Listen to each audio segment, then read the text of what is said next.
Salut à tous, c'est Geoffrey. Aujourd'hui, on va parler d'un sujet qui devrait intéresser pas mal de monde. Ce sont les critères qu'il faut absolument respecter afin de pouvoir reprendre le sport après une blessure et ceci de manière optimale, sans risque de reblessure, sans risque d'aggraver la blessure. On en parle tout de suite.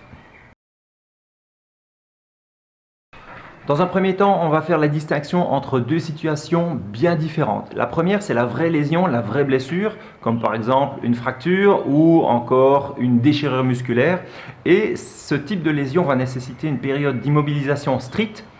Pour la fracture et pour la grosse déchirure, ce sera plus ou moins 6 semaines, tout simplement parce qu'on va devoir respecter un certain temps de cicatrisation.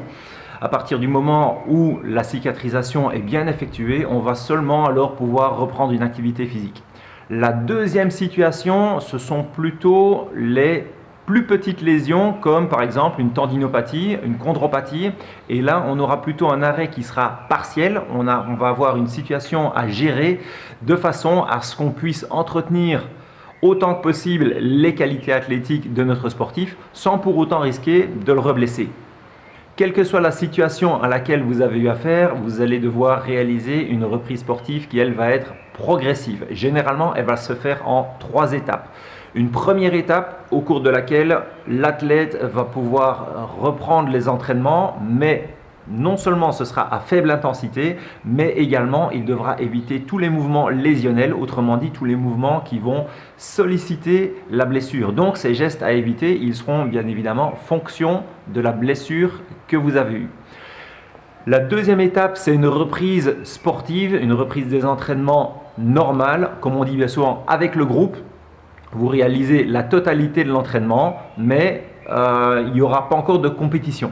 La troisième étape, c'est une reprise de la compétition. Et là, bien évidemment, elle se fait à des intensités qui sont maximales et sans aucune contrainte. N'oublions pas malgré tout que si la reprise a été précoce, si vous n'avez pas respecté suffisamment les délais de reprise sportive, les délais de repos plus exactement, non seulement vous risquez de vous reblesser, mais vous risquez même d'aggraver la blessure. Donc cette période de repos, elle est bien souvent dérangeante, souvent les athlètes n'aiment pas trop être au repos, même s'il s'agit d'un repos partiel, mais c'est une période qu'il faut absolument respecter. Précisons toutefois que lors des reprises sportives, il est normal de ressentir quelques douleurs, même si votre kiné a réalisé un excellent travail de rééducation, voire même de réathlétisation. Alors, les caractéristiques de cette douleur font qu'elle ne sera pas importante dans la mesure où elles sont de faible intensité et où elles ne durent pas plus que 24 heures. Ce sont des douleurs à ce moment-là que l'on considère comme étant des douleurs normales de reprise. Venons-en finalement aux différents critères qui sont essentiels à la reprise sportive. Le premier, c'est la confiance que l'athlète a dans ses capacités physiques. Autrement dit, l'athlète doit se sentir souple, mobile et relativement fort. Dans la mesure où il se sent capable de réaliser des activités à intensité maximale et avec une technique, avec sa technique habituelle, il ne devrait pas y avoir de problème. Il faut absolument que l'athlète soit en confiance parce qu'un athlète qui n'est pas en confiance, c'est un athlète qui risque de se blesser.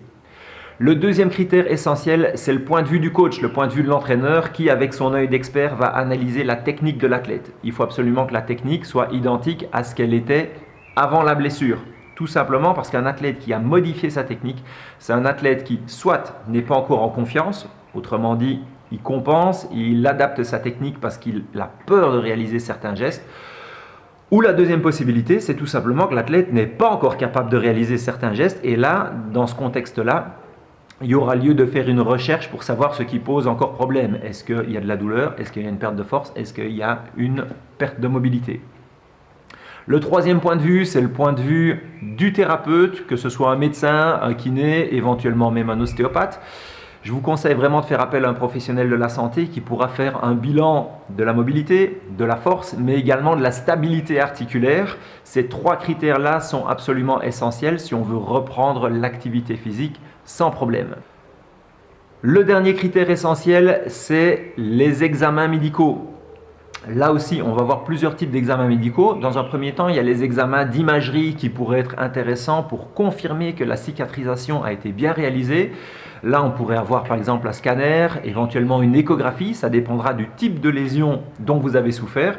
Le deuxième examen qui est envisageable, c'est un examen d'isocinétisme. Alors l'isocinétisme, c'est le top du top de l'examen de la force, au cours duquel l'athlète va être évalué sur le ratio entre ses muscles agonistes et antagonistes, autrement dit les muscles qui font des mouvements opposés.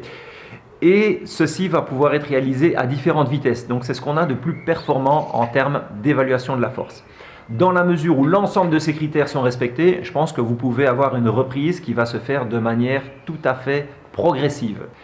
Si malgré tout ça, votre reprise sportive ne se passait pas comme prévu, je vous conseille de faire appel à un ostéopathe. Tout simplement parce qu'il aura un point de vue qui est complémentaire à celui du médecin et celui du kinésithérapeute. Il aura des méthodes d'approche qui sont un petit peu différentes. Et bien que votre médecin ou votre kiné ait fait un excellent travail préventif ou travail de détection, étant donné que les points de vue sont un petit peu différents, l'ostéopathe pourrait éventuellement mettre le doigt sur un problème qui n'a pas été relevé par le médecin ou par le kiné. Quoi qu'il en soit, j'espère que cette vidéo vous sera utile dans votre reprise sportive. N'hésitez pas à liker, à la partager éventuellement à vos amis qui posent des petits problèmes de reprise sportive. Je vous dis à très bientôt pour de nouvelles infos. Ciao!